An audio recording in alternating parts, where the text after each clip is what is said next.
selamat malam teman-teman businesspreneur semua. Gimana nih kabarnya nih? Halo, halo. Oke, bagi yang belum tahu nih, sebelum mulai, mungkin banyak teman-teman yang baru gabung dan follow Business ID. Apa sih Business ID ini?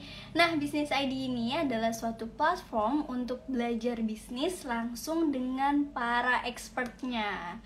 Halo semuanya, terima kasih ya yang udah join.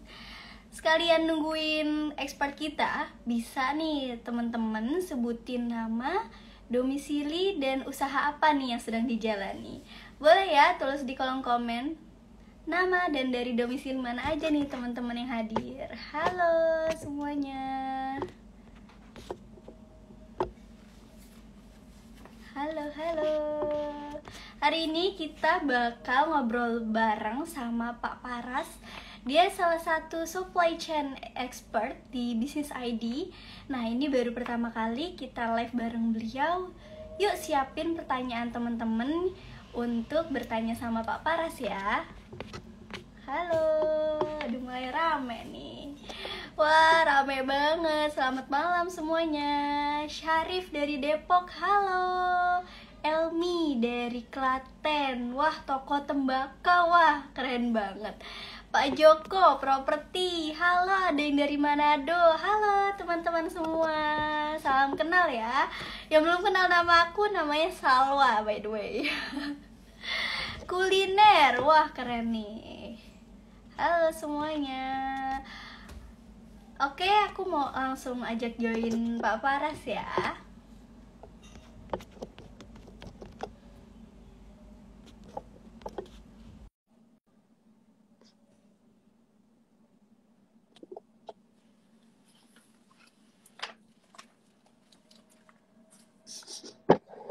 Halo, wah ada yang dari Aceh nih. Ada teman dari Aceh, dari Jawa Timur, dari Manado, dari Pontianak Trader. Wah, keren banget nih. Halo, hai Kak, hai Kal. Oke. Wait ya.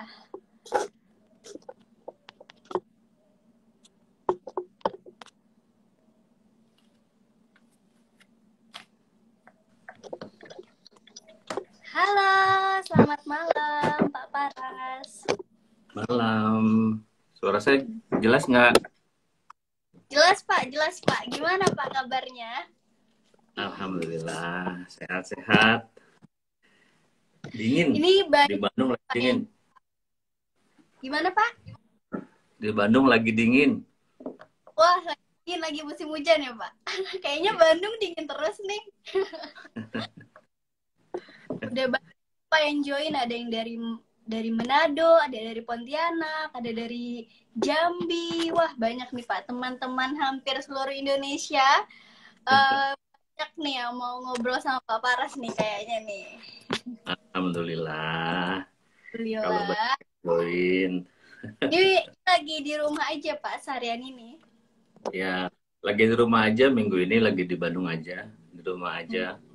Nggak kemana-mana. Tadinya sih mau ke Jakarta, kan ada CEO kelasnya Pak Budi. Jadi hari ini mau join, cuman tadi lagi nggak enak body, jadi nggak jadi berangkat. Oke, semoga cepat sembuh ya Pak. Emang banyak musimnya sakit nih Pak.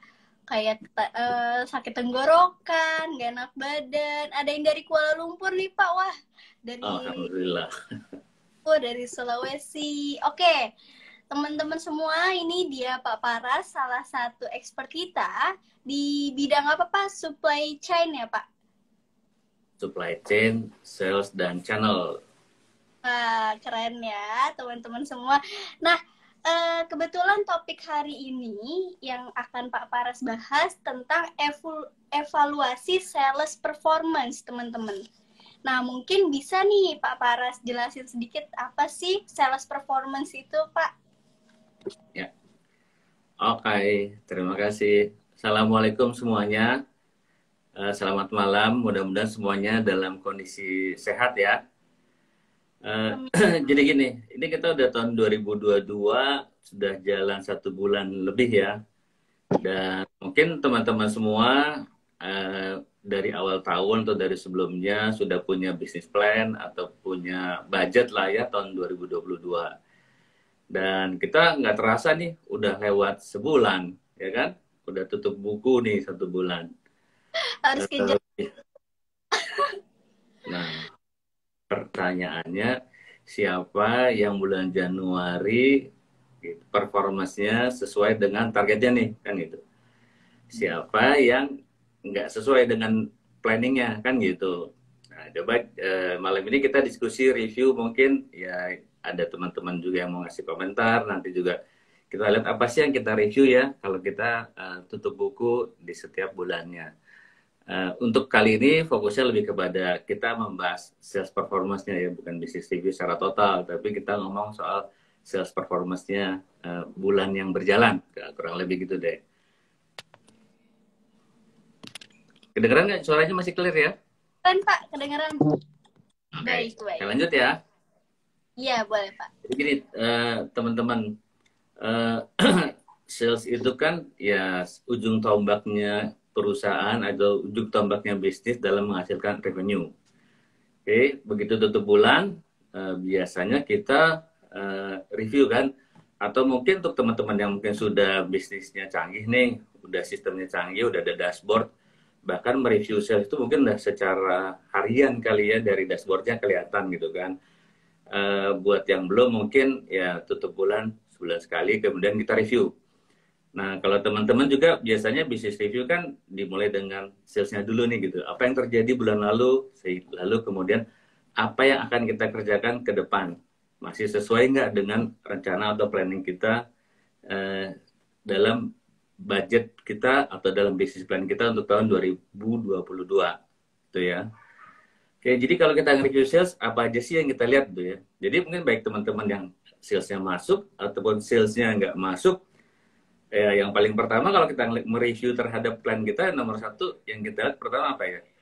Ya, plannya jalan atau tidak gitu kan? Plannya sesuai dengan tidak. Jadi apa yang terjadi di bulan ini, di bulan Januari ini sesuai tidak dengan yang sudah kita planningkan. Misalnya ada yang mau kemarin ada program diskon ke, ada program trade marketing ke, ada program campaign ke untuk mendukung Januari. Nah, itu jalan atau enggak? Jadi jelas yang pertama kita review dulu planning kita jalan atau tidak, gitu kan ya. Kalau tidak, kemudian kenapa, gitu ya. Kalau biasanya ini agak beda nih, kalau biasanya di corporate atau di perusahaan dengan di yang bisnis nih, yang bisnis sendiri. Kalau yang corporate mungkin Januari mungkin stok di pasar masih penuh, gitu kan, karena bulan Desember nge-push ke pasar, nge-push market, stok di pasar masih penuh sehingga Januari turun. Dan ada juga yang mungkin karena ya hujan atau ya daya beli lah gitu. Jadi ada faktor-faktor yang umum, faktor-faktor yang makro yang kemudian bisa jadi alasan. Oke, itu langkah pertama. Terus kemudian apalagi nih yang kita review? Biasanya gini ya, kalau sales itu ada beberapa KPI yang kita buatkan gitu ya. Pertama, bagaimana, balik lagi ya, ini mungkin teman-teman malah sudah harian. Bagaimana performance by produk atau by kategori nih produknya ya. Misalnya yang jualan apa ya, baju muslim, bagaimana untuk dressnya, bagaimana untuk headwear-nya, bagaimana aksesorisnya kan gitu. Terus kemudian itu by produk gitu ya. Kemudian lihat lagi, biasanya by channel atau kalau teman-teman yang ada di toko offline ataupun online atau membagi channelnya, katakanlah ada yang tradisional market, ada yang modern market gitu kan ya. Nah, dilihat lagi kan bagaimana performance di masing-masing channel. Ada lagi yang ngebagi by mungkin area, ya kan? Areanya gimana nih? Ada yang bagus atau area yang tidak bagus. Nah, itu biasanya adalah hal yang kita review bulanan, kemudian kita mencari kenapakah ini masuk atau kenapakah tidak masuk. Kalau yang bagus, apa yang membuat dia bagus? Kalau yang nggak bagus, apa yang membuat dia tidak bagus? Kan gitu. Ada juga mungkin teman-teman yang sudah lebih dalam lagi, bisnisnya punya database customer. Kalau yang udah punya CRM gitu ya, punya database customernya, jadi mungkin bisa lihat top 10 atau top 100 atau top 200 lah, atau mungkin diklasifikasi customer VIP gimana performance-nya, customer yang mungkin menengah gimana, kemudian customer paling bawah gimana. Nah, baik dari daya belinya maupun dari apa namanya quantity penjualan, gitu ya. Itu biasanya teman-teman lakukan itu secara keseluruhan, baik sekali lagi harian maupun biasanya kita tuh punya rutin lah ya dalam mereview bisnis kita bulanan gitu ya. Biasanya minggu pertama kita review apa yang terjadi. Nah, KPI itu kan biasa itu tuh sales by product, sales by area, sales by channel, ataupun sales by customer kalau ada dibuat gitu ya. Nah, dari situ kemudian teman-teman lihat nih kan mana yang bagus, mana yang tidak bagus. Oke. Nah, tapi saya masuk ke dalam lagi sedikit karena mungkin juga teman-teman yang perlu review sebenarnya gini.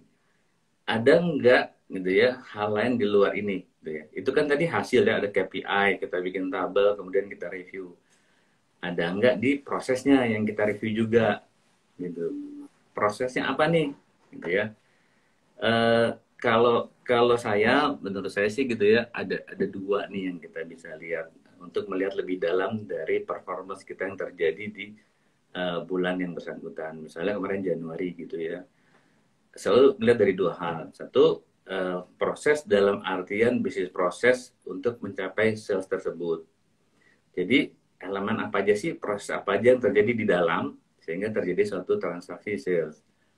Kemudian setelah proses bisnisnya juga jangan lupa lihat orangnya, timnya gitu ya. Karena ini ya elemen juga di dalam bisnis kita, dalam organisasi yang juga harus selalu kita lihat gitu. Jadi ada dua hal. Kita lihat kayak gini lah, kayak hardware-nya dan maupun software-nya gitu. Hardware-nya tadi bisnis proses kita, dari A sampai Z-nya jalan nggak sesuai tidak.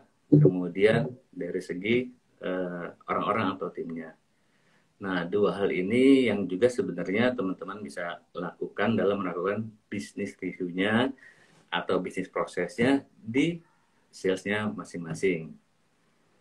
Oke. Nah, saya masuk lebih dalam lagi dikit nih, gitu ya. Jadi yang untuk bisnis review-nya, bisnis prosesnya. Secara umum, kalau sekarang kan bisnis itu macam-macam nih, yang pasti teman-teman yang masuk di sini juga ada yang mungkin bisnisnya online aja, ada yang offline, ada yang mungkin produknya makanan, ada yang mungkin produknya fashion, ada yang mungkin dari FMCG gitu kan ya. Kosmetik, ada kuliner, ada pakaian tadi tuh Pak, ada yang jawab-jawab. Nah, makanya kan jadi macam-macam ini ya sebenarnya, tapi kalau saya coba tarik benang merahnya ya, ini juga ya berbagi knowledge yang saya dapat dari waktu di beberapa perusahaan lah gitu ya. Jadi ada 4 elemen yang kemudian kita review dalam proses untuk mencari sales, ya, dalam proses untuk mendapatkan revenue untuk perusahaan. Pertama adalah bagaimana proses kita untuk mengenerate order, bagaimana kita proses kita ya dalam menghasilkan order, dalam mendapatkan order. Order aja ini udah beda-beda kalau kita ngomong antar bisnis gitu ya, kita di offline maupun di online. Beda ya, gitu kan. Jadi, cuman prosesnya kurang lebih tapi sama-sama lah. Semua itu kita mulai dengan kalau kita bisa dapat order. Order aja kan belum selesai ya. Untuk menghasilkan order aja prosesnya panjang, gitu ya. Ini kan kalau mungkin teman-teman yang bisnisnya full online ya, mungkin udah ada yang pakai paid traffic, pakai iklan gitu ya. Kemudian bisa diukur nilainya, bisa diukur efektivitasnya, cost-nya gitu. Kemudian kalau yang teman-teman bisnisnya offline atau berbisnis dengan katakanlah jualan langsung atau distributor, nah untuk mendapatkan order ini juga kan ada proses lagi gitu ya. Ada proses mungkin sales kita yang datang atau orang datang, katakanlah tadi apa ya, yang ada fashion lah ya. Kita lihat nih apakah orang yang datang ke toko kita gitu ya cukup besar atau dibanding dengan bulan lalu atau tahun lalu banyak nggak gitu trafficnya gitu kan ya. Kemudian sebenarnya kalau bisa diukur traffic yang datang yang terjadi ke closing sampai order ya, sampai order dulu dibanding tahun lalu atau bulan lalu gimana ini gitu ya. Jadi ada effort kita nggak di bulan ini untuk mendatangkan traffic tadi, gitu ya, baik sekali lagi nih, baik di offline maupun online. Karena dua-duanya memerlukan effort untuk mendatangkan traffic, kecuali memang mungkin teman-teman yang bisnisnya di mall udah ada semacam apa ya, semacam traffic tersendiri lah ya, makanya sewa di mall mahal, trafficnya udah ada gitu kan. Sehingga ya itu pun kalau tidak cukup ya tetap aja ada effort juga gitu kan ya. Biasanya promo toko gitu ya, untuk begitu ada promo kita kasih WA ke customer kita member kita, atau kita iklanin. Intinya ngebangun traffic dulu, baru kemudian kalau bahasa sekarang kita bilang sebagai lead atau prospek. Dan setelah itu masih ada proses kan, proses bagaimana lead atau prospek ini sampai mendapatkan order, ya kan. Ada orang datang nih ke toko kita, kan nggak langsung jadi order kan. Iya. Betul nggak? Bisa Ya kan? lihat-lihat ya Pak. Lihat dulu, kemudian apa ya, ada proses sales, ada proses jualan di situ ya, ada proses di mana interaksi antara kita yang diwakili mungkin yang menjaga di toko gitu misalnya dengan customernya, atau kalau mungkin secara online interaksi antara admin mungkin gitu ya, atau CS dengan customer yang sudah WA misalnya kan. Jadi untuk sampai closing dapat order tuh masih ada proses gitu. Dan untuk ngebangun itu kita lihat lagi makanya deh, apakah skill dari orang-orang kita cukup atau enggak. Mungkin itu jadi salah satu problem, ya kan. Udah datang belum tentu closing, ya kan. Kemudian apakah orang kita cukup, misalnya gitu kan ya, kebetulan tokonya rame tapi orangnya cuma satu, ya mungkin ya jadi Agak nggak closing juga. Betul. Nah, jadi itu makanya ada skillnya, ada kemudian kalau di kecepatan membalas pertanyaan itu kan aspek untuk dapatkan order ya. Jadi generating order itu adalah satu proses yang udah proses panjang dengan sendirinya sebenarnya, gitu ya. Jadi itu elemen pertama atau faktor pertama yang teman-teman bisa review nih, ya. Proses untuk mendapatkan order kita gimana nih di setiap satu, apakah di channelnya, di tokonya, gitu kan, atau secara online-nya, ataupun proses bagaimana teman-teman mendapatkan order, ya, pertama. Kedua, elemennya adalah merchandising, gitu ya. Jadi merchandising itu yang paling gampang tadi kalau toko lagi ya nih ya, gitu kan. Kalau toko itu kita punya toko, kemudian bagaimana displaynya, gitu. Gimana produk kita di display di dalam toko yang bisa membuat orang tertarik untuk kalaupun lewat toko kita gitu ya, ini kayaknya oke nih gitu, jadi masuk gitu ya. nengok dulu, oh bagus, akhirnya masuk toko, lihat-lihat, ada transaksi tanya-tanya biasanya ya Pak. Ya, merchandising itu salah satu elemen yang kita harapkan sebenarnya untuk menjadi adanya impulse buying gitu ya, atau pembelian yang tidak direncanakan gitu ya. Jadi display ya, display. Salah satu mungkin contoh display yang bagus itu kalau kita ke Burjo, atau nggak Burjo ya, di Jogja itu ada namanya Burjo, Bubur kios kacang hijau. bubur kacang hijau. Saya bingung. Ya, di situ kita tutup nih, kita pesan, biasanya mereka display tuh apa namanya, kopi-kopi saset gitu kan, di display banyak gitu kan. Nah, itu display gitu ya. Itu tuh merchandising gitu ya. Kalau mungkin teman-teman yang punya toko, sebenarnya bagaimana pemanfaatan space-nya ya, space management dari toko yang teman-teman punya gitu ya. Berapa banyak gitu. Barang yang terjual 70% harusnya dapat space display-nya 70% juga, paling kan gitu. Barang yang mungkin produknya baru atau diunggulkan, diharapkan ya mungkin bisa dilihat yang di depan yang utama gitu ya. Atau display mungkin kalau teman-teman jualan di minimarket, supermarket, bagaimana kita bisa dapat display di bukan cuma di raknya, tapi mungkin di kasir, itu kan display gitu ya, itu merchandising ya. Jadi merchandising sendiri elemennya banyak sih sebenarnya gitu ya. Nah, terus kalau kita ngomong online gimana gitu ya, contohnya ya mungkin yang bisa kurang lebih kita anggap merchandising adalah ya display di apa ya, di web kita, display di toko online kita, konten kita berupa foto maupun video gitu ya. Itu merchandisingnya. Jadi gimana nih bulan lalu merchandising kita oke nggak, bagus nggak, sesuai nggak gitu. Ada rencana merchandising yang harusnya jalan jadi nggak jalan nggak gitu ya. Nah, ini proses nih gitu ya. Setelah lihat angka sekali lagi generating ordernya gimana, kemudian merchandising gimana. Nah terus juga elemen lagi nih teman-teman ya, delivery. Oh, Jadi pengiriman. Karena pengiriman itu kan bagian dari proses. Kalau nggak terjadi pengiriman walaupun ada order, nggak jadi tuh salesnya ya. Nggak jadi revenue kan, ya kan? Cuma jadi order. Oke. Kalau di toko gitu ya, ya mungkin serah terimanya langsung, ya kan? betul. Ada order, langsung transaksi, langsung serahin barang. Kalaupun barangnya ada, ya kan? Iya.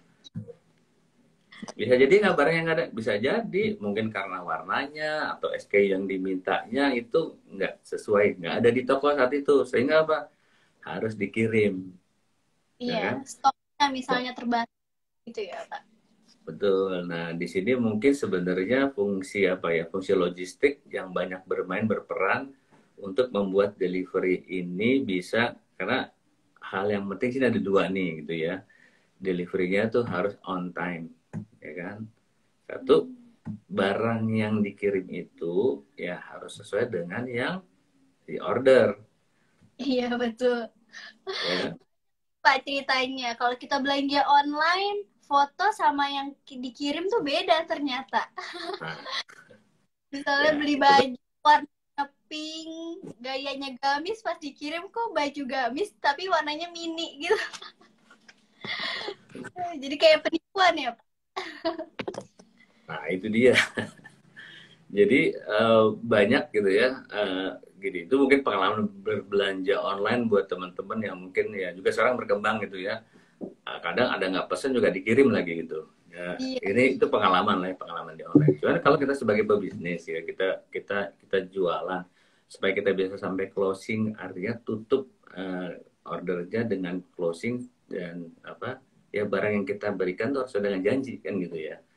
Apalagi betul. buat teman-teman yang mungkin punya brand, yang membangun brand, itu adalah salah satu touch point istilahnya yang penting untuk kita menjanjikan delivery on time. Kemudian tentunya apa, selain on time tadi, barang sesuai dengan tepat apa yang sesuai dengan order. Jadi itu jadi lebih kayak customer service-nya lah, nggak cuma sekedar kirim barang gitu ya. Karena Ya. kalau orang kirim barang tidak sesuai, pasti kemudian bisa jadi ya, bisa jadi apa, bisa jadi kecewa kan. Ya kecewa, nggak mau beli lagi gitu ya, Pak. Betul gitu kan. Nah, sehingga dari kalau kalau elemen di delivery ini gitu ya. Kalau untuk teman-teman yang punya toko online ya, ya berarti apa, stok manajemennya gitu ya. Bagaimana membagi stok itu di toko gitu ya. Kemudian untuk teman-teman yang mungkin online tadi ya, bagaimana kita bisa membuat pengiriman itu sekali lagi di tepat waktu terutama ya. Itu elemen yang harus dipikirkan. Dan kemudian ada lagi di situ, kalau sekarang ya, terutama teman-teman yang jualan lewat marketplace, setelah barang diterima biasanya apa? Customer feedback, Ada penilaian gitu ya, Pak. review gitu. Ya, Ke, baik dia bisa nulis di marketplace-nya ataupun dia nulis mungkin kalau dia belanja lewat web kita, di web kita. Itu jadi penting nggak? Penting kan? kan Mungkin karena banyak orang juga sih pada akhirnya. kan kalau untuk teman-teman mau belanja sendiri, mau belanja, mungkin kan review dulu nih tokonya, ya kan? Betul. Ini mall atau bukan, start atau enggak gitu kan, udah gitu lihat review kan. Betul. Nah, jadi penanganan review sendiri adalah satu proses dalam proses penjualan, karena kita ingin jualan tentu berkelanjutan gitu Hmm. ya. Bayangin kan misalnya jualan di Tokopedia gitu ya, atau di Shopee, baru bulan minggu pertama jualan mungkin baru 10, yang review jelek ada 5 gitu. Nah, sisa minggunya itu sisa harinya tuh bisa hari-hari penderitaan tuh karena Ya, review dari orang-orang yang mungkin nggak bagus buat kita kan gitu kan. Nah, jadi itu bagian dari proses delivery ya. Jadi stock manajemennya, kemudian on time-nya, dan kemudian memanage review atau memanage customer feedback kita gitu ya. Yang terakhir, payment ya. Kalau orang udah order, kita udah kirim, kemudian dia nggak bayar, kan? Kan berarti juga sama nih, belum selesai urusan transaksi sales kita. belum deal ya Pak, kayak gitu ya. Deal, gitu Oh, kan? udah. Udah deal, cuman kalau dia nggak bayar kan nggak jadi revenue juga buat kita, gitu kan? Jadi sales tapi nggak ada revenue-nya kalau nggak ada bayar. Jadi ada proses pembayaran. Nah, kalau ngomong proses pembayaran sebenarnya gini, saat ini banyak ya kemudahan yang bisa kita berikan untuk para pelanggan kita, ya. Kayak kita baliknya ke diri kita nih. Kalau kita mau belanja, gitu ya, nomor satu ada nggak bisa bayar mundur, gitu ya. Itu mungkin lebih kepada kalau corporate atau bisnis to bisnis. Kemudian bisa nggak bayar cash atau bisa bayarnya kredit, ya kan? Bisa nggak pakai e-money gitu kan ya. Itu kemudahan yang bisa kita siapkan baik di offline maupun di online untuk bisnis kita. Yang terakhir berkembang apa? Bisa nggak pay letter? Nah, ini pay letter ini kan ada di terutama di ini ya, di apa namanya? Semua marketplace ada ya. Ya, di marketplace ya, pay letter. Mungkin kalau kita buka toko sendiri atau di web kita belum tentu kita nyediain pay letter. Dan juga sekarang proses pembayaran yang berkembang juga adalah COD, cash on COD delivery. 4. Ya. Kayaknya Jadi Bapak COD nih. saya dengan ada tim di Jogja kirimin aja memang spesialis untuk memberikan pelayanan COD gitu. Karena apa? Dari datanya, data pembelanjaan secara nasional 73% sekarang itu orang belanja dengan cara COD. Oh, bagus berarti ya Pak sebenarnya pakai COD itu. Ya, artinya gini, itu adalah tuntutan konsumen, ya kan? Mm-mm. Tuntutan Karena konsumen. Karena kebutuhan. Jadi gini, jadi kalau kita punya bisnis, kemudian kita tidak menyediakan COD, ya bisa jadi ya sekarang udah jalan, ya kan? Tapi mungkin bisa jadi, oh karena bisa COD, mungkin bisa mengembangkan pasar, bisa nyari tambahan market gitu dengan mengatakan, oh kita bisa COD, gitu kan ya. Sama dengan pay letter tadi gitu ya. Artinya kemudahan itu sendiri sebenarnya kan udah satu komunikasi sendiri ya buat teman-teman. Bisa jadi udah jadi satu konten yang bisa diomongin ke para konsumennya gitu loh. Kalau kita menyediakan itu. Oke, jadi ada 4 hal tuh tadi ya. Gimana proses generating order kita, gimana proses merchandising kita, bagaimana proses delivery kita, penyerahan barang kita tadi, dan gimana paymentnya gitu ya, lancar nggak. Jadi kalau udah dapat order karena display yang baik, kemudian barang dikirim tepat waktu, komen yang baik, kemudian ada pembayaran lancar, dan barulah itu terjadi sales gitu. Nah, di elemen inilah teman-teman mungkin bisa lihat lebih dalam prosesnya, di mana kita mungkin harus memperbaiki untuk perbaikan di Februari, Maret, April gitu ya. Apalagi ini mau menjelang Lebaran nih, gitu ya. Ya kan? Menjelang Lebaran mungkin teman-teman udah ada yang mesti menyiapkan produk untuk kebutuhan Lebaran dari bulan ini atau mungkin dari bulan lalu malahan gitu ya. Yang proses produksinya, penyiapan barangnya itu banyak, udah pasti harus menyiapkan dari sebelumnya, ya kan? Nah, ini tidak terlepas dari untuk bagaimana kita mendapatkan opportunity sales nanti di bulan Lebaran, ya kan? Di peak season kita, ya, terutama yang berhubungan dengan Lebaran. Dan mungkin hampir semua produk sih ya, hampir semua produk itu sekarang terpengaruh karena daya daya beli orang mungkin pas Lebaran meningkat, mudah-mudahan meningkat gitu ya.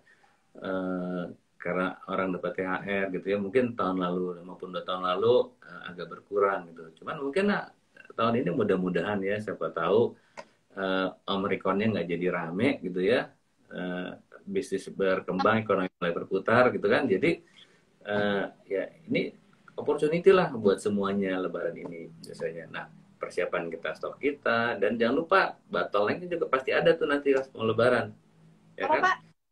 Bottleneck artinya proses pengiriman itu biasanya Hmm. suka jadi hambatan, ya kan? Eh, kemudian gini, hampir semua orang katakanlah menyiapkan promo untuk Lebaran. Kita bagaimana? Ya itu persiapan lah ya, yang harus disiapkan. Tapi sebelum Lebaran artinya gini, review Januari, review hasilnya, review KPI kita, review bisnis proses kita, apa yang bisa kita perbaiki, di elemen mana kita perbaiki, baru kemudian action untuk ya Februari maupun Maret dan April, sehingga ya sesuai dengan planning yang sudah kita buat di sebelumnya, ya kan? Itu baru untuk bisnis proses gitu. Ada lagi untuk apa? Untuk orang tadi saya bilang, ya kan?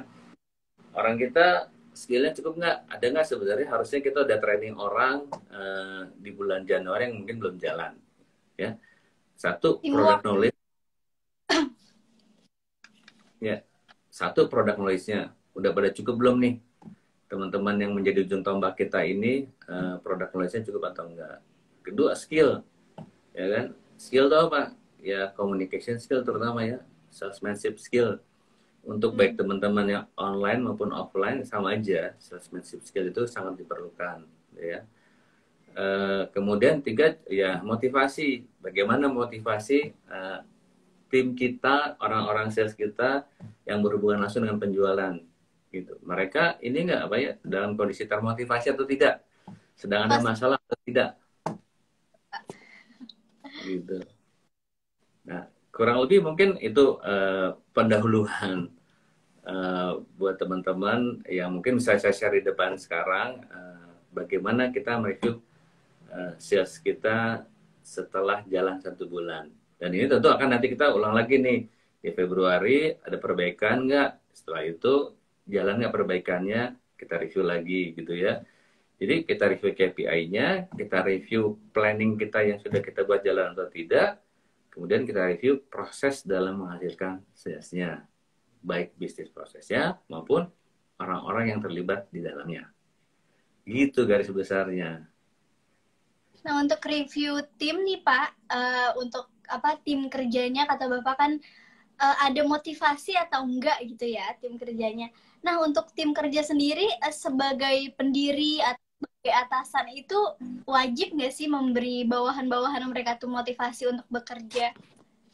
Wah, itu mungkin bukannya wajib lagi ya, itu memang sudah bagian dari pekerjaan kita untuk bisa selalu menjaga tim kita selalu termotivasi, gitu ya. Ada siapa namanya, Gary, mungkin kalau teman-teman ada yang tahu Gary Vaynerchuk, apa namanya, GV, dia bilang gini, dia itu malah selalu melihat postingan dari semua karyawannya. Oh gitu, jadi hampir semua karyawan di follow Instagramnya mungkin ya. Di follow, dilihat untuk tahu, oh yang ini sukanya seperti ini, karyawan saya yang ini adalah seperti ini, yang ini seperti ini, sehingga dia melakukan pendekatan atau melakukan komunikasi dan memanage ekspektasi karyawannya supaya tetap termotivasi, gitu ya. Tapi yang standar gini sih, yang standar apakah biasanya kalau orang sales itu hubungannya tuh selalu dengan insentif, ya, salah satunya ya, terutama tim sales. Jadi marketing tuh Pak. Nah, Bener, pasti ada insentif, ada bonus, kita mikirnya pasti ke situ ya Pak. betul. Nah, makanya kan, kan di tiap level, tiap orang bisa jadi beda-beda motivasinya kan, yang harus dikenali. Mungkin yang untuk ujung tombak kita, apakah kita sudah punya mekanisme insentif yang tepat, ya kan? Apakah kita bayar insentifnya tepat waktu, kan gitu, ya kan? Karena ya orang udah kerja, kemudian insentifnya mungkin terlambat keluar bulan ini, atau ya mungkin pengaruh, ya pengaruh juga sih gitu ya, sedikit banyak gitu. Beda antara kita punya tim yang jalannya standar dengan yang punya motivasi tinggi, gitu pasti. Nah, insentif itu mungkin salah satu elemen yang biasanya ada di dalam tim sales gitu ya, karena mereka memang biasanya kerjanya di selain mendapatkan katakanlah gaji ataupun benefit yang fix, biasanya selalu di mix dengan insentif atau komisi gitu ya. Jadi komisinya tepat atau tidak dibayarnya ataupun mekanismenya sendiri kadang-kadang bisa merubah motivasi orang gitu. Jadi itu bagian dari memanage orang. Gitu. Jadi bisnis proses kita lihat, orang kita lihat gitu ya. Nah, ada nggak yang harus kita perbaiki dalam baik tadi ya secara keseluruhan tuh elemennya untuk perbaikan ke depan gitu. Mungkin secara umum gitu dulu nih. Oke. Untuk saat ini nih Pak, masih viewersnya banyak, tapi belum ada yang nanya nih. Ayo dong teman-teman tanya semua deh. Kayaknya mereka terlalu fokus sama penjelasan Pak Paras nih, sampai bingung mau nanya apa ya. Mungkin dimulai kalau aku yang nanya-nanya nggak apa-apa ya Pak?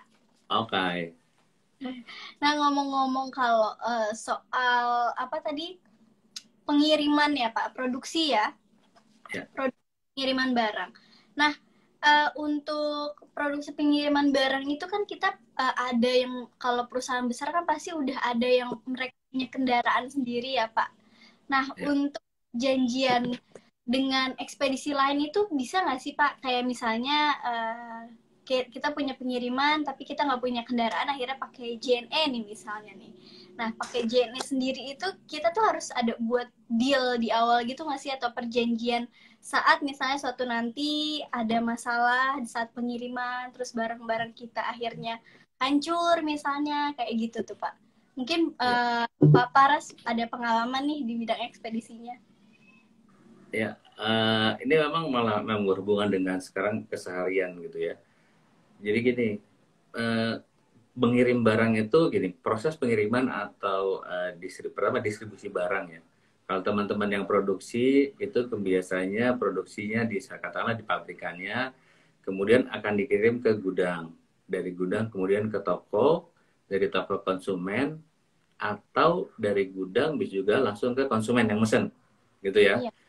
Dan fungsinya bisa beda-beda nih soalnya. Kalau untuk yang ngirim dari pabrik ke gudang, mungkin itu kan butuh yang memang truk-truk besar atau kargo, ya. Nah itu itu mungkin perusahaannya lebih kayak perusahaan kargo atau tracking gitu ya. Yang memang juga ada sih, JNE punya servis seperti itu, SAP punya gitu kan ya.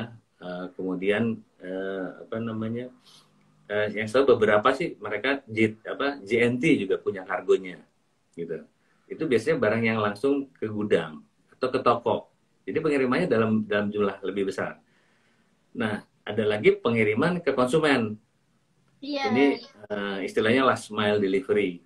Nah, last mile delivery inilah yang tadi yang sangat berperan tuh apa? JNE, JNT, SAP saat ini ada mengantar, ada kemudian ID Express gitu ya. Ada banyak, termasuk yang sekarang juga bisa GoSend maupun Grab ya, kan mereka bagian dari pengiriman juga ya, gitu loh. Iya Pak, ada yang same day. Ada same day gitu. Nah, ada juga mungkin yang agak fokus ke makanan seperti Lala Move gitu ya. Jadi memang penyediaannya ada dan banyak, dan ada yang fokus maupun ada yang kuat di satu daerah, ada yang juga tidak kuat di satu daerah. Kalau teman-teman sebenarnya bisnisnya cukup banyak, pengiriman cukup banyak ya, bisa deal dengan mereka memang. Jadi bisa dengan JNE deal untuk bisa dapat corporate rate atau rate khusus, sehingga rate-nya bisa lebih murah dibandingkan rate umum, ya. Iya. Itu satu. Baik JNE maupun JT rasanya semua juga bisa. Kalau kita besar, kita punya bargain lah istilahnya ya, gitu. Karena kita bisa tuh. Nah betul. Jadi kalau komunitas lebih enak. Atau gitu ya, atau yang kedua adalah teman-teman jangan hanya berpatokan pada satu kurir. Kenapa? Karena bisa jadi ada yang bagus untuk pengiriman daerah tertentu, ada lagi yang lebih bagus yang lain. Gitu. Jadi ada yang returnnya tinggi ke daerah tertentu, ada yang returnnya lebih bagus. Jadi performance itu mereka tuh antar daerah bisa beda, ya kan? Dan juga cost-nya bisa beda, timing bisa beda. Jadi mungkin teman-teman sebaiknya punya 2 atau 3 kerjasama dengan para kurir ini, para pengiriman, sehingga selalu ada istilahnya ya ada backup juga lah, ada portfolio dan mengirim, gitu ya. Nah ini salah satu strategi untuk last mile delivery atau pengirimannya, gitu. Atau kalau sekarang mau yang lebih mudah lagi, memang ada aplikasi-aplikasi yang sifatnya agregator. Nah, yang paling paling sekarang mungkin baik adalah namanya kirimin aja, gitu. Kirimin aja.com, gitu ya. Jadi karena itu agregator, artinya apa? Dalam satu aplikasi teman-teman bisa untuk tinggal memilih nih, gitu. Kayak kalau Traveloka kan mau pilih hotel, kita sekarang kalau pas pesan hotel atau pesan tiket kan kita nggak ke airline-nya ya, kita ke Traveloka, gitu ya. Karena dia sebagai agregator dan kita lebih murah lewat Traveloka dibandingin mungkin langsung ke hotel ataupun langsung ke airline. Nah, sama dengan kirimin aja gitu. Nah, itu teman-teman bisa download kemudian baik aplikasi atau memakai dashboard. Jadi kalau yang sifatnya bisnisnya udah agak besar, jadi bisa pakai satu dashboard dibandingin beberapa dashboard kalau teman-teman langsung ke ininya masing-masing, ke kurirnya masing-masing gitu. Itu salah satu solusi gitu ya. Dan solusi seperti ini saya rasa banyak yang mungkin teman-teman bisa lihat tadi untuk proses pengiriman. Mungkin untuk proses gudang, ya, gudang juga ada. Kalau sekarang kan banyak gudang-gudang yang sifatnya on demand ya, atau gudang online. Ada seperti Credible, ada seperti Keeppack gitu ya. Jadi ID juga ada gudang gitu. Di mana ada gudang sekarang ya perlu gudang ya teman-teman nggak perlu invest lah gitu ya. Tinggal cari yang cocok, harganya cocok gitu. Simple gitu. Sekarang ya jauh lebih enak lah dalam berbisnis. Sama juga kalau teman-teman nih mau butuh working capital gitu kan. Sekarang itu banyak banget ya aplikasi-aplikasi yang sangat memudahkan untuk teman-teman berbisnis gitu. Jadi di masing-masing bisnis proses ini gitu tuh ada enabler kalau saya selalu bilangnya yang teman-teman bisa cari mana sih yang bisa dipakai gitu ya untuk kita, mana yang terbaik untuk kita mempercepat bisnis proses kita atau membuat simplifikasi dalam bisnis proses kita gitu. Jadi memudahkan kita dalam fokus mencari salesnya gitu, fokus mencari leadnya, fokus closingnya gitu. Nah gunakanlah itu semua yang ada gitu untuk ya tadi ya mempermudah bisnis proses teman-teman gitu. Itu banyak gitu, itu banyak. Kalau ya mungkin nanti lain kali saya bisa list dari mulai end to end tuh itu bisa. Oke, terima kasih banyak Pak Paras atas jawabannya. Terus ada yang nanya nih Pak, ada viewers yang tanya tentang tim. Namanya dari Adit Momon. Kalau nama susah untuk dibentuk lagi, apa perlu kita ganti dengan tim yang baru Pak? Selamat malam Kang Adit Momon ya, gitu. Dari namanya kayaknya ini orang Sunda soalnya, jadi saya panggil Kang. Gitu ya. Jangan orang Bandung juga nih Pak. Ya gini kan kalau tim itu pada dasarnya kita selalu memberi kesempatan gitu ya.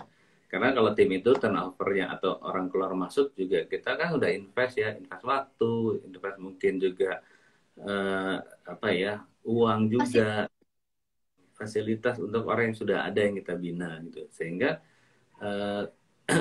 nomor satu kita bina dulu, bukan kemudian dibinasakan ya, kita bina dulu memang gitu ya. Sekali lagi ada nggak hal-hal yang membuat dia secara motivasi, secara attitude yang penting baik, jujur, dia attitude baik, punya semangat. Kenapa tidak kita maintain kalau masalah cuma di skill ya. Tapi kalau mungkin dari segi attitude-nya ya agak susah ya, mungkin misalnya karena tingkat kejujurannya gitu, kebanyakan cari alasan. Ya mungkin kalau kayak gitu sih menurut saya sih nggak perlu lama-lama juga gitu ya. Segera diganti dengan cara yang baru gitu ya. Jadi kalau skill itu lebih mudah dibentuk gitu ya. Tapi kalau attitude itu ya itu dasar yang paling baik kita untuk merekrut gitu ya. Untuk mempertahankan tim yang ada ya. Attitude-nya, kapasitasnya, kemauan belajarnya gitu ya. Itu dulu yang paling penting gitu. Skill itu dibentuk belakangan bisa gitu. Jadi mungkin buat Kang Adit kalau memang sudah frustasi sama timnya gitu ya dan memang sudah diajak ngomong ke hati udah mencoba melihat apa sih ini yang membuat dia happy dalam bekerja gitu ya. Insentif udah bagus dan memang nggak bisa juga, ya sudah gitu loh. Mungkin memang harus ada dua, dirotasi dulu ke tempat yang lain yang mungkin cocok buat dia gitu ya. Bisa jadi dia bukan orang yang tepat di tempatnya sekarang ya, bisa jadi ada tempat lain yang dia lebih cocok, dia termotivasi atau skillnya lebih berguna. Itu banyak kasus seperti itu pasti. Jadi kalau itu sudah dilakukan dan memang ya istilahnya ini tim ini toksik lah gitu ya, ya sudah, gimana lagi, namanya bisnis harus dijalankan gitu. Cuman jangan mudah untuk bisa segera langsung katakanlah ya cut ganti, karena itu investasinya panjang gitu, waktu kita, tenaga kita, ya biaya gitu ya dalam kita merekrut dan memaintain orang gitu. Jadi kalau saya rasa sih gitu Kang Adit ya. Nanti Kang Adit boleh datang ke tempat saya kalau Kang Adit di Bandung gitu ya. Kita bisa diskusi Wah, nih. seru banget ya. Oke, makasih. Semoga jawabannya apa terjawab ya, Mas Adit ya. Ada lagi nih yang nanya dari Arif 1603. Kak, cara mengatasi customer yang selalu bilang harga kemahalan gimana ya, Kak? Harga produk mungkin jual apa, terus banyak yang bilang ini kayaknya kemahalan deh. Ya, mahal itu kan soalnya sekarang jadi relatif gitu ya. Jadi relatif terhadap ya faktor lainnya gitu. Jadi tadi nih kita bilang kita memang mahal gitu karena kita punya kualitas gitu kan. Kita bilang kita mahal karena kita punya servis yang baik gitu. Kita bilang kita mahal gitu ya karena kita apa namanya menjamin untuk pengembalian produk kalau tidak sesuai gitu kan. Jadi ya memang harus dibangun alasan-alasan atau reason yang membuat kita mahal gitu. Karena kalau kita memang Ya, Pak. ya kalau gini, kalau sekarang kita mengikuti kemauan customer yang memang maunya murah, kita nggak akan selesai soalnya gitu ya. Apalagi kalau sekarang teman-teman jualan di Shopee atau di Shopee gitu ya. Begitu barang kita berapapun harganya, keluar lagi produk serupa. Yang produk serupanya yang harga secara harga pasti lebih murah, banyak tuh kan gitu kan. Nah, makanya yang harus dijaga tadi elemen-elemen nilai tambah di luar produknya yang harus kita bisa jelaskan kepada customer seperti ini gitu. Ya, kalau dia bilang mahal, ini mahal tapi dia beli terus kan sebenarnya berarti apa? Ya berarti sebenarnya dia puas, dia happy dengan produk kita gitu kan, cuma dia komplain aja. Dia komplain aja. Mungkin orangnya Ya, suka gitu ya, Pak. nah yang gini mungkin bisa gini, bisa teman-teman kalau dia jauh mungkin kirimin aja hadiah sesekali gitu ya, hadiah dalam bentuk apapun, atau mungkin kalau dia deket ya ajak ngopi gitu kan, ajak ngobrol untuk mendengar customer ini seperti apa, untuk kenal lebih dalam, lebih dekat gitu, ngebangun yang namanya goodwill dengan dia gitu ya, dengan customer seperti ini, karena harga itu bisa kalah dengan service, dengan goodwill gitu ya. Jadi kalau dia mungkin apa ya, ulang tahun teman-teman ada datanya, ya kiriminlah dia sesuatu untuk hadiah ulang tahun gitu, itu bisa lah gitu. Jadi di luar produk kita memberikan sesuatu di luar produk, dan biasakanlah seperti itu. Apalagi kalau teman-teman punya brand, kita nggak bisa lah ngomong harga murah gitu. Jadi kasih dia sesuatu atas mungkin komplainnya dia, oke lah dia komplain, kasih alasan, mungkin ini alasan doang, ya kasih dia sesuatu yang untuk bisa membantu menyenangkan dia gitu. Oke, semoga terjawab ya, Mas Arif. Nah, terus tadi ada dari Mas Adit bilang, siap Kang Paras, nanti merapat kelas kasih sambil bawa kebab ya. Oh, jangan-jangan jualan kebab kayaknya deh ya. Sip. Terus ada yang bilang nih Pak. Ini mungkin pertanyaannya agak di luar pembicaraan kita tadi, nggak apa-apa ya Pak? Nggak apa-apa. Ini dari Ibrahim 1160. pengen bisnis kuliner tapi belum bisa masak. Tutorial di YouTube kurang memuaskan nih hasilnya. Kira-kira gimana ya Pak caranya? Waduh, itu Pak pertanyaan ya Pak. Sama aja kalau sekarang ini kan lebih enak ya untuk kalau mau mulai berbisnis apapun yang penting mulai gitu. Jadi paling gampang apa? Ya jadi aja reseller satu. Misalnya ya Pak, yang paling gampang tinggal packing-packing. Jadi jadi reseller aja kan nggak harus bikin makanan sendiri, nggak harus bikin kue sendiri, nggak harus masak sendiri. Eh, kalau nggak jadi reseller gitu kan ya, ya tadi ya reseller atau dropship atau memang tadi ya repack aja produk orang untuk pakai nama kita jual lagi sendiri. Jadi nggak ada alasan sebenarnya untuk nggak memulai kok gitu ya, karena makin mulai gini, kita mulai itu mungkin kan belum tentu kita mulai berbisnis bisa langsung seperti harapan, tapi pengalamannya itu yang kita penting untuk membuat kita bisa lebih baik ke depan kan gitu. Jadi ya mulai dengan seperti itu. Kedua, kan juga nggak harus punya tempat ya kan. Sekarang kan ya ada yang namanya cloud kitchen gitu ya, atau ghost kitchen, di mana teman-teman juga tinggal jual produknya, taruh di apa namanya di GoFood atau di GrabFood ya, tanpa harus punya tempat bisa jualan. Banyak nggak contohnya itu? Banyak banget gitu loh. Contoh di mana yang orang akhirnya sukses berjualan tanpa harus punya tempat ya. Bahkan mungkin sekarang banyak tempat-tempat yang tadinya awalnya restorannya bagus, sekarang ya banyak yang kosong gitu ya. Tapi belum tentu jualannya berkurang. Kenapa? Ya karena orang shifting lari ke GoFood sama GrabFood itu kan. Ada juga sekarang Shopee Food dan apa Traveloka ya, kalau Traveloka juga masuk ke sana gitu. Jadi itu ya kita bisa pakai lah, jualan aja dari rumah gitu kan.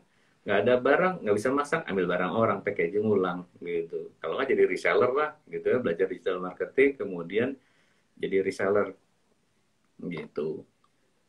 Oke, makasih Pak. Ini ada pertanyaan lagi nih Pak. Dari Kenny Kausar. Halo Pak Paras, bila zaman sekarang udah banyak enabler apa ya Pak bacaan?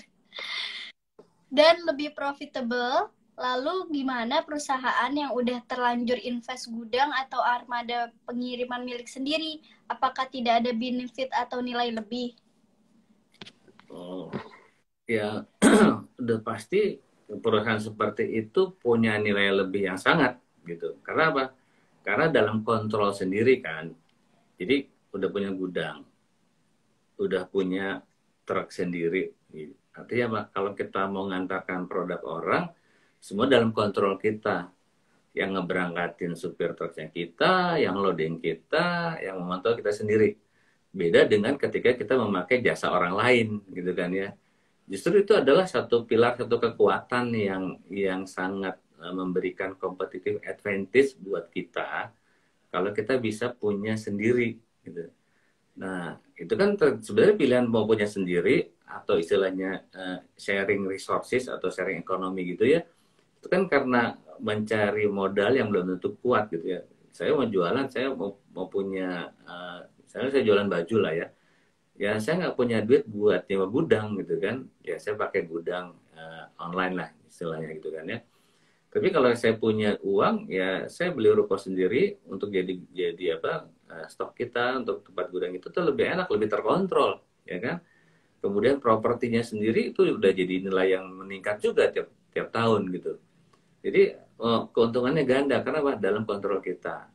Nah yang jadi masalah kalau kita punya sendiri, tadi misalnya kayak ini punya gudang, ya kan? Ya kalau gudang ini dipakai sendiri, kemudian gudangnya masih space-nya masih banyak, gitu. Ya itu jadi cost-nya mahal. Nah, mungkin bisa gudangnya Kenny itu juga dia buka untuk menerima produk-produk lain supaya sharing gitu. Nah, itu kan yang dilakukan oleh perusahaan-perusahaan sekarang, sharing ekonomi gitu istilahnya kan. Begitu juga dengan kapasitas truknya. Kalau nganter truk sendiri kita nganter aja tuh udah penuh ya, kita pasti costnya lebih efektif. Tapi kalau kita nganter barang sendiri, truknya kosong, pasti kita jadi mahal gitu kan. Ada enabler apa yang bisa kita lakukan kan gitu. Gudang kita daftarin ke gudang online atau kita buka secara online untuk menerima barang orang. Terus kita mungkin ada kan ada seperti apa ya, cargo tech namanya, yang untuk bisa jadi marketplace-nya untuk orang-orang yang punya truk untuk dapat order secara bersamaan gitu di cargo tech salah satunya gitu. Nah ini langkah-langkah yang bisa dilakukan. Jadi kalau kalau gini, kalau kita sewa gudang penuh pasti kita lebih murah, ya kan? Kalau kita punya truk kepakai terus lebih murah dibanding kita pakai truk orang sebenarnya ya.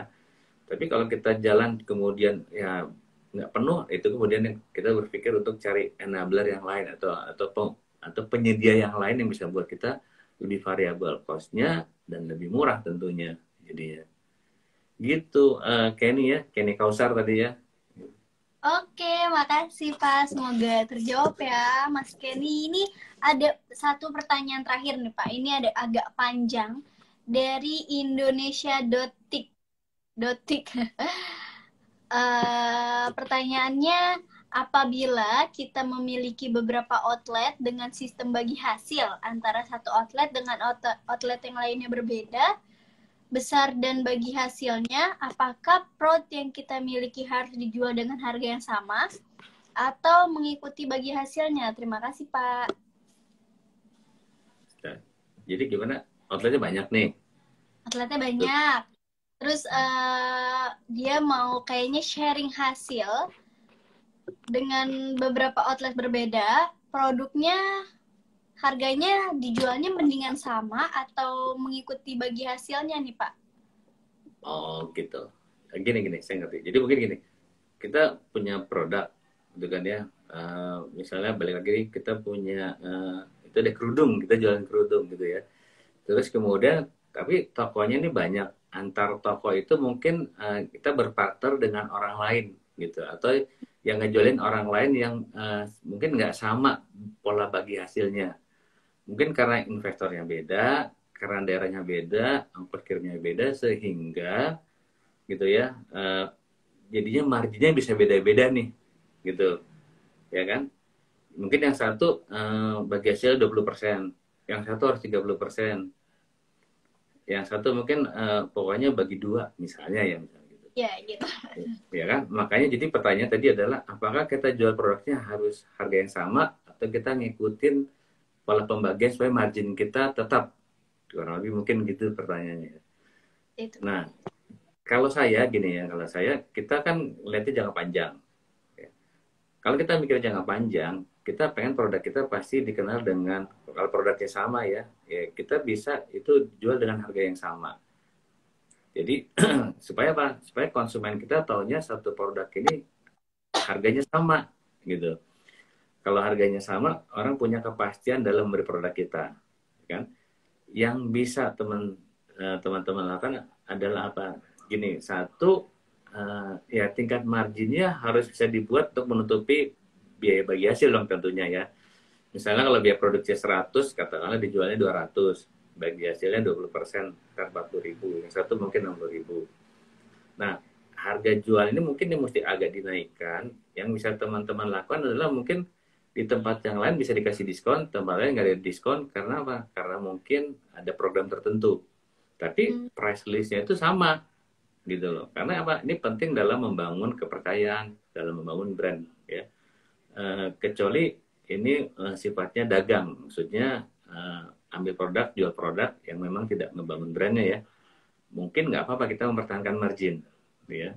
Karena produknya juga bisa beda-beda. Tapi kalau teman-teman ini produk yang sama gitu ya, lebih baik harganya sama, pricing dibedakan melalui mungkin mekanisme diskon atau mekanisme promosi yang bisa beda antara satu toko dengan toko yang lain untuk mengcover marginnya gitu.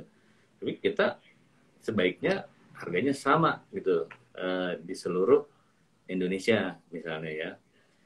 Salah nggak kalau harganya beda? Ya sebenarnya sih salah sih sebenarnya ya. Cuman komunikasinya lebih susah ya. Gitu. Iya, betul. Jadi kalau teman-teman misalnya posting atau beriklan gitu kan ya harganya jadi bisa beda-beda antar daerah kalau kayak gitu, antar toko. Kan itu lebih rumit gitu. Kan konsumen yang ngelihat posting yang satu dengan yang lain juga jadi bingung kan gitu.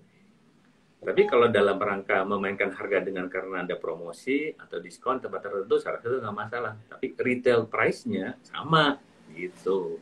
Jadi efek jangka panjangnya lebih dapat tuh kalau kayak gitu. Jadi benar-benar Kalau saya, harus perhatikan jangka panjangnya juga ya, Pak. iyalah, kan kita berbisnis mestinya untuk jangka panjang ya, eh, jangan jangka pendek gitu. Tapi tadi ya, karena sekarang saya lihat ada beberapa pemain bisnis yang seperti apa ya istilahnya, internet marketers ya, atau immerse orang bilangnya kadang-kadang. Jadi dia ngambil produk, kemudian modalnya misalnya 20.000, dengan kemampuan beriklannya dijual itu produk di harga katakanlah 90.000 atau 100.000, dengan modal iklannya katakanlah 40 ribuan gitu. Itu ada ya, banyak yang berbisnis kayak gitu. Nah, tapi itu kan bukan bisnis membangun brand. Itu mungkin nggak ada masalah kalau kayak gitu, karena mainnya pak short term gitu ya, dan produknya juga ganti-ganti terus tuh gitu. Tapi bisnis kan ya bisnis gitu loh. Mungkin yang sifatnya dropshipper atau reseller yang jago-jago main ads gitu ya, bisnis kayak gini jalan-jalan gitu. Make money nggak? Iyalah gitu. Bisa jadi kaya nggak? Iya, bisa jadi kaya gitu loh. Ya, baik, tergantung tujuan gitu ya, tergantung tujuan. Tapi kalau kalau ngebangun brand menurut saya sih satu harga gitu ya. Oke, terima kasih Pak Paras atas jawabannya. Semoga terjawab nih dari Indonesia. Nggak kerasa nih ya Pak, udah 1 jam berlalu kita ngobrol panjang, terus banyak teman-teman yang bertanya. Makasih atas pertanyaannya dan terima kasih banyak Pak Paras atas jawabannya. Semoga bermanfaat ya teman-teman semua ya. Semoga sehat selalu. Terima kasih banyak Pak Paras. Sampai ketemu di next live. Terima Oke, kasih gitu. Sampai ketemu lagi teman-teman semua. Terima kasih. bisa